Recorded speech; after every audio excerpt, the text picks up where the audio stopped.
What happens when the most carefully controlled smile in pop music meets a question sharp enough to cut through years of silence? Live on daytime television. The lights of the View burn a little hotter that morning, the audience buzzing with the kind of anticipation that hums just before a storm breaks. Taylor Swift steps onto the set with her signature poise, heels clicking softly against the floor, a polite wave offered to the crowd. She's done stadiums. She's done award shows.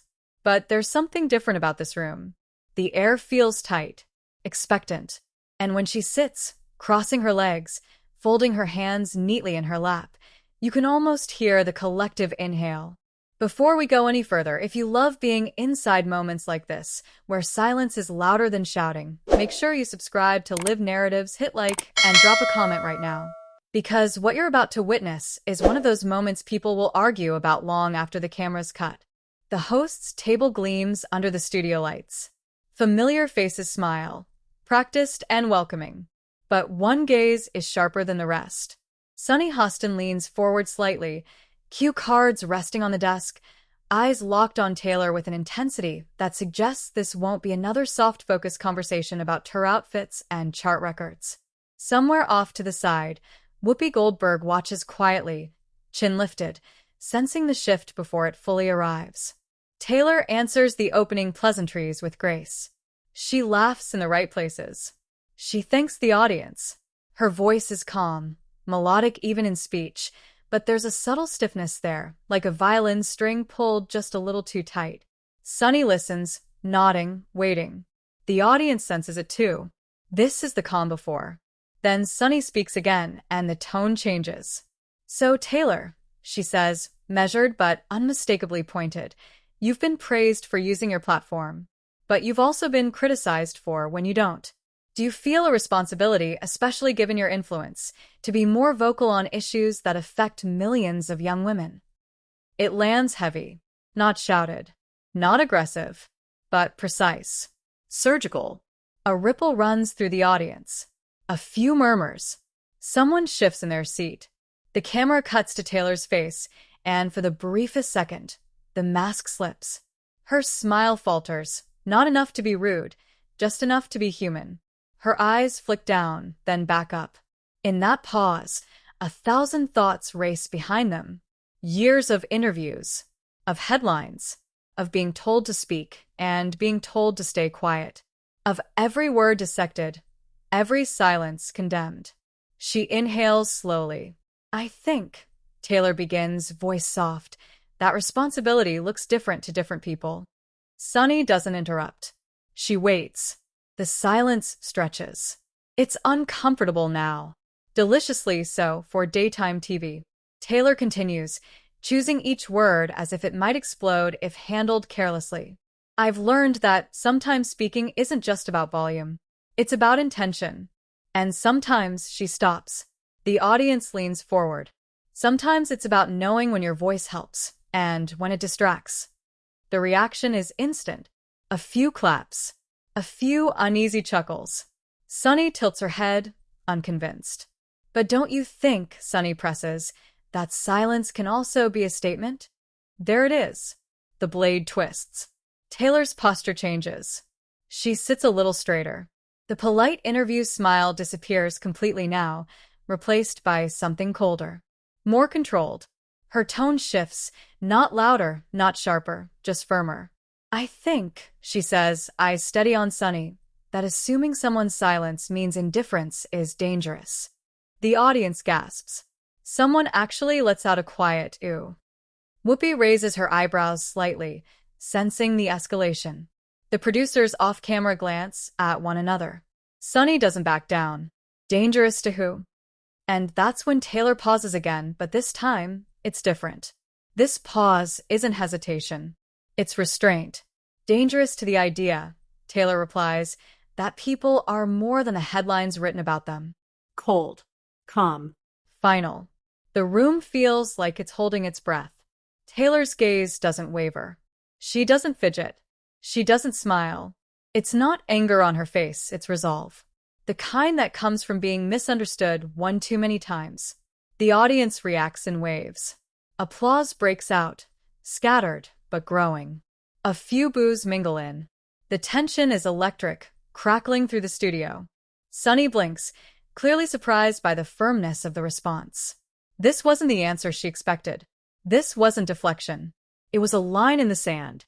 Whoopi clears her throat, gently attempting to steer the conversation back to safer waters. But it's too late. The moment has already crystallized. This isn't just an interview anymore. It's a confrontation, quiet, controlled, and far more chilling than any raised voice. Taylor exhales, finally breaking eye contact, glancing briefly toward the audience. The smile returns, but it's different now. Smaller. Guarded. The kind you wear when you know you've said exactly what you meant, and you're ready for whatever comes next. And as the cameras keep rolling, as social media fingers hover over screens across the world, one thing becomes clear. This conversation is only beginning. The silence after Taylor's last sentence doesn't fade. It thickens. You can feel it pressing against the studio walls, seeping into every corner of the set. The applause dies down unevenly, like rain tapering off after a sudden storm, leaving behind that strange, electric smell in the air. Taylor adjusts slightly in her chair, smoothing the fabric of her skirt with calm, deliberate movements. It's a subtle signal. She's still in control. Sunny glances down at her notes, then back up again. For the first time, her practiced composure flickers. She smiles, but it doesn't quite reach her eyes. "I hear what you're saying," Sunny begins, voice steady but tighter now. "But for a lot of people watching, especially young women, they look to you because you've spoken before. So when you don't, it feels personal." The word personal hangs there, heavy. Taylor nods slowly, acknowledging it without agreeing. Inside her, there's a familiar ache, the weight of expectation she's carried since she was a teenager with a guitar and a dream. Every era of her life flashes briefly behind her eyes. The praise, the backlash, the silence that followed speaking out too loudly, and the criticism that followed staying quiet too long. No choice ever seems neutral. "I understand why it feels that way," Taylor says, measured. "I really do." She pauses, then adds, "But feeling something doesn't always make it fair." A murmur ripples through the audience. A woman in the front row claps once, then stops, unsure if she should continue. Somewhere off camera, a producer shifts uncomfortably. Sunny leans back slightly, folding her hands. "So, are you saying the audience is wrong to expect more from you?" Taylor's jaw tightens almost imperceptibly. She looks directly at Sunny now, no softness left, only clarity. "I'm saying," she replies, "that expectations can become demands. And demands don't leave room for humanity." That lands harder than anyone expects. Whoopi lets out a low, thoughtful, her voice cutting gently through the tension. That's an interesting way to put it," she says, trying to lighten the mood, but even she knows the room has shifted into deeper territory. Sunny nods, but she's not finished. "Humanity also means accountability," she counters. "When you have influence, isn't there a moral obligation?" For a split second, Taylor's eyes flash, not with anger, but with something colder. Exhaustion. The kind that comes from repeating the same defense in different words, year after year. "I don't disagree with accountability," Taylor says. "I disagree with the idea that it only looks one way." She leans forward slightly now, elbows resting near her knees, posture no longer relaxed but engaged. The audience feels it. This is no longer a guest answering questions. This is a woman drawing boundaries. Accountability, Taylor continues, can be private. It can be thoughtful. It can be slow. Not everything meaningful happens on a microphone. The camera cuts to Sunny's face. Her lips part as if to interrupt, then close again. She hadn't anticipated this framing. This isn't a pop star dodging responsibility. This is someone reframing the entire conversation. A few audience members clap more confidently now. Others shake their heads. The divide is visible, almost physical, slicing through the rows of seats. Sunny exhales a short breath. "But when you stay silent publicly," she says, "people fill in the blanks." Taylor nods once. "They always do," she replies. "No matter what I say or don't say." That's when the chill truly settles in. Because it's not defensive. It's resigned. Honest in a way that makes people uncomfortable. Whoopi steps in again, attempting balance. I think what Sunny's asking is something a lot of folks struggle with, she says. How much do we owe the public? Taylor turns toward her, grateful but unwavering.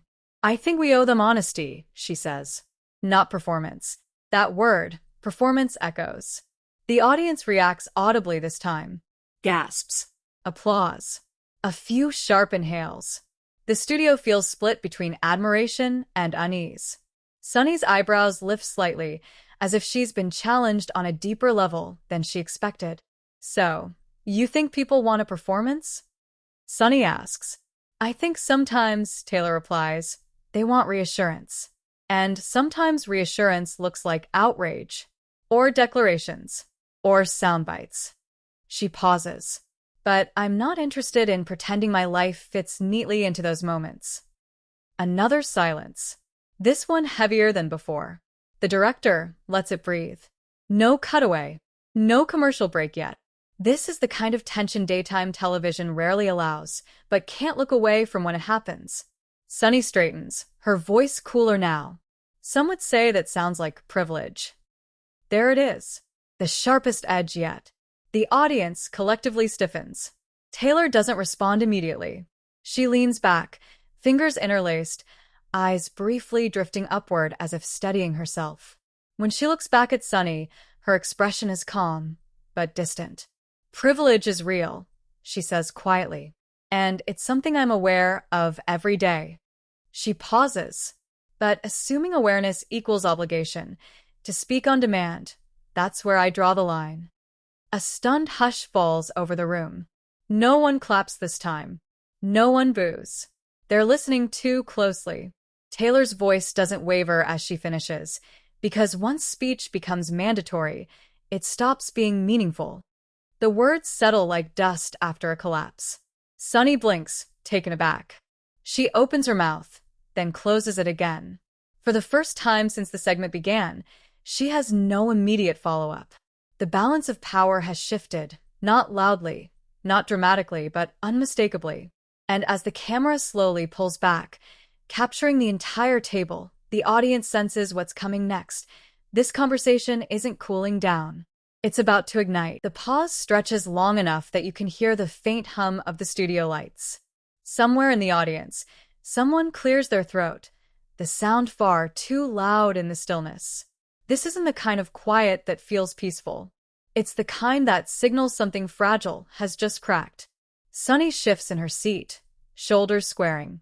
When she speaks again, her voice is lower, steadier, but there's a new edge to it now. But when people are hurting, she says, they're not asking for theory. They're asking for solidarity. Taylor's eyes don't leave her, not even for a second. Solidarity, Taylor repeats softly, tasting the word, isn't always loud. The audience reacts instantly, half applause, half uneasy murmuring. The divide has widened, and everyone can feel it. Taylor's calm is unnerving now. It's not passive.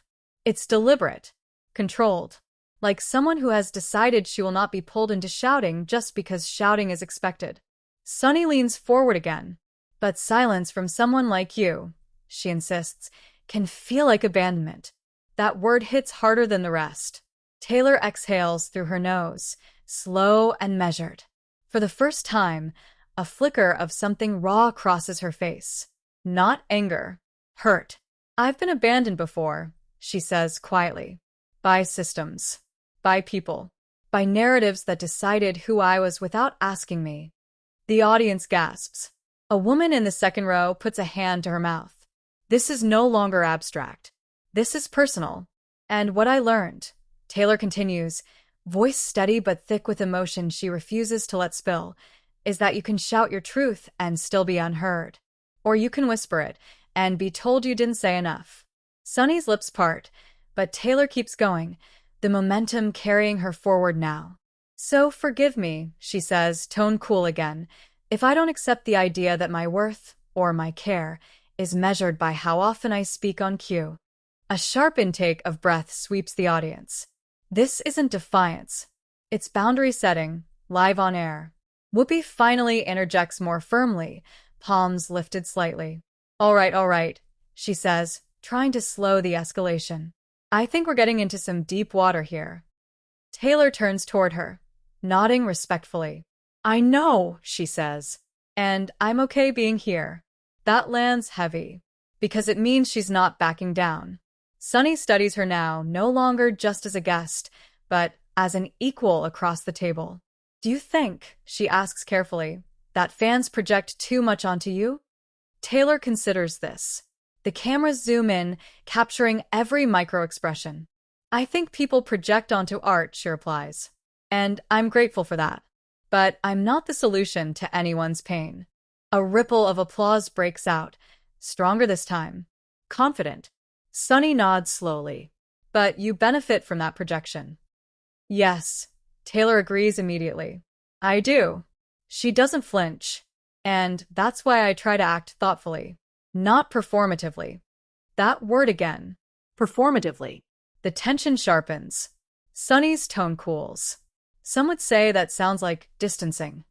Taylor meets her gaze, without hesitation. Some would, she says. Others would call it survival.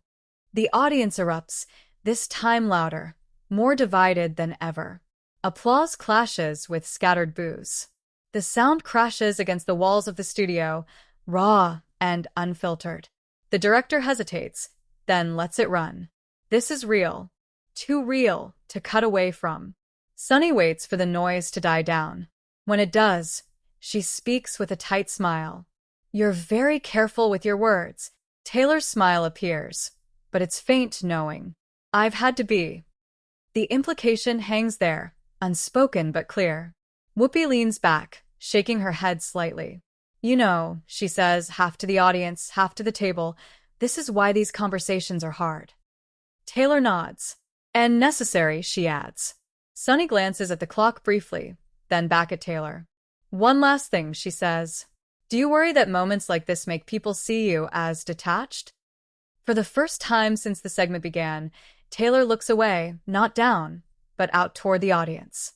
Toward the faces watching her, judging her, projecting onto her in real time. No, she says after a beat. I worry about being misunderstood. She turns back to Sunny. But I've learned that misunderstanding is inevitable. Silence doesn't cause it. Speaking doesn't prevent it. Another hush. This one feels heavier than all the others combined. Because in that moment, something shifts. The conversation has crossed a line from debate into exposure. And everyone watching can feel it. This isn't just an interview anymore. It's a reckoning. As the camera pulls back slightly, capturing the full table on the view, the audience senses what's coming next. The hosts are recalibrating. The producers are scrambling. And Taylor Swift, still composed, still calm, has no intention of retreating. Whatever happens next, there's no going back to polite conversation. The energy in the room has changed so completely, it feels like a different show. The easy rhythm of daytime television is gone, replaced by something raw and unpredictable. You can see it in the way the hosts shift in their chairs, in the way the audience sits forward instead of back, in the way Taylor no longer looks like a guest, but like someone standing her ground. Sunny folds her hands together, resting them on the table. Her voice, when she speaks again, is careful, almost restrained. Misunderstanding might be inevitable, she says, but don't you think clarity helps? Taylor tilts her head slightly. Clarity for who? She asks softly. That simple question lands harder than any accusation. For the people who support you, Sunny replies. Who buy the music? Who defend you? Who feel like they know you? Taylor's lips press together for a moment. When she speaks, her tone is quieter now, but it carries. They know my work, she says. They don't know my conscience. A sharp wave of reaction moves through the audience. Some nod in agreement. Others frown, arms crossing. The divide is no longer subtle. It's visible, emotional, alive. Sunny inhales. But you invite people into your inner world through your music. Yes, Taylor agrees immediately. Through songs. Through stories I choose to tell after I've lived them. She pauses. That's different from responding in real time to pressure. Whoopi leans in again, voice low but firm. Pressure is real, she says, especially when folks feel like the stakes are high. They are high, Taylor replies, turning toward her. That's exactly why I'm careful. The room goes still again. Taylor shifts forward, resting her hands together now, fingers interlaced. She looks directly at Sunny, her expression calm but resolute. When I was younger, she says, I thought saying the right thing would protect me, that if I explained myself clearly enough, people would understand. Her voice doesn't shake, but there's history in it. And what I learned, she continues, is that explanation often becomes ammunition. The audience reacts audibly to that. A collective murmur. A few soft claps. Someone whispers, that's true. Sunny's eyes narrow slightly, not in hostility, but in concentration. So, what's the alternative? She asks. Saying nothing? Taylor shakes her head. Saying something when it's honest, not when it's demanded. That word again. Demanded. The tension spikes. Sunny sits back, lips pressed together, clearly weighing her next move. This has gone far beyond the scope of a typical segment. This is no longer about one question. It's about power, about who gets to define responsibility. But don't you worry, Sunny says finally, that moments like this reinforce the idea that you're emotionally distant. Taylor's response is immediate. Distance is sometimes the only way to stay intact. The audience erupts, this time louder than before. Applause rolls across the studio in a wave, mixed with scattered boos that are quickly drowned out. The sound is overwhelming. Electric. Whoopi raises her hands, laughing nervously. All right, okay, she says. They're feeling this. Taylor offers a small, restrained smile, but it fades quickly. She looks serious again, grounded. I care deeply, she says, voice firm. I just don't believe caring has to look the same for everyone. Sunny watches her closely. And if people don't accept that? Taylor doesn't hesitate. Then that's something I've learned to live with. There's something final in the way she says it. Not defiant. Not cold. Just settled. The director cuts briefly to the audience. Faces caught mid-reaction. Some inspired, some unsettled, some conflicted. This isn't entertainment anymore. It's confrontation in its quietest, sharpest form. Sunny glances again at the clock. Time is slipping. The segment is nearing its end, but the tension hasn't peaked yet. It's coiling tighter, waiting. One last thought, Sunny says, her tone measured but firm. Do you think conversations like this help or hurt? Taylor looks at her for a long moment. Long enough that the audience quiets completely. I think they reveal, she says finally. And revelation is uncomfortable. A beat. But discomfort is where honesty lives. Silence crashes down one final time, heavier than ever. The hosts exchange glances. The producers are already signaling from off-camera. They need to wrap. But no one at the table looks relieved. They look changed. And as the cameras prepare to cut, one thing is unmistakably clear. Whatever the aftermath of this moment will be, it won't stay inside the studio. It's already escaped. The cameras finally pull back, the familiar music of The View swelling as the hosts think Taylor and pivot toward commercial. On the surface, it looks like a normal ending. Smiles return. Chairs shift. But nothing about the room feels normal anymore. The applause is louder than usual, uneven, conflicted, charged. Some people stand. Others clap slowly, thoughtfully. A few don't clap at all. Taylor rises from her seat, smoothing her jacket, offering polite nods to the hosts. Her face is composed, but her eyes tell a different story. Not shaken, not triumphant, just aware, fully aware of what just happened. Sunny offers a courteous smile as they exchange brief words off mic. It's professional, civil, but the tension hasn't evaporated. It's simply gone quiet. Whoopi leans in, says something low and quick, her expression unreadable.